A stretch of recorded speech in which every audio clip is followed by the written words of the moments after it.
బాబు ఒక రోజు వచ్చి నాన్న నేను తాతగారి సినిమాలు చూశాను, మీ సీరియల్స్ చూశాను, నేను రావాలనుకుంటున్నా అంటే మీరిచ్చే సలహా ఏంటి? ఇమ్మీడియట్గా ప్రొసీడ్.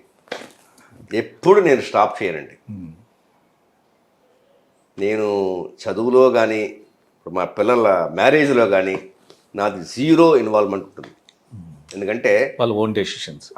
ఎందుకంటే చదువు ఎంత కష్టమో నాకు తెలుసు. మా అక్క బ్రహ్మాండంగా చదువుకుంది, మా అన్నయ్య బ్రహ్మాండంగా చదువుకున్నాడు. నాకు ఎంత కొట్టినా నాకు రాలేదు. అందుకని నేను ఫోర్స్ చేసి మా పిల్లల్ని చదువు, నువ్వు గోల్డ్ మెడల్ రావాలి, ఇది రావాలని వచ్చేస్తుందా? ఆ ఇంట్రెస్ట్ వాళ్ళకు ఉండాలి. నీకు ఆ ఇంట్రెస్ట్ వచ్చిందా వెళ్ళు. ఇప్పుడు ఏంటంటే ఏదైనా సరే సెల్ఫ్ రియలైజేషన్ అండి. మనకి మనం అనుభవం అయ్యి తెలుసుకుని రియలైజ్ అవుతుంది చూసారా, అదే బెస్ట్.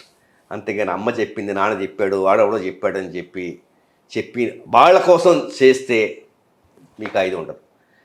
మనకి మనం రియలైజ్ అయ్యి అమ్మో ఇది చెడు, అమ్మో ఇది మంచిది, అమ్మో ఇది కష్టం, ఇది ఈజీ, ఇది ప్రొఫెషన్, రైట్ ప్రొఫెషన్ అనేది మనం కాను పద చేసుకో చూడు.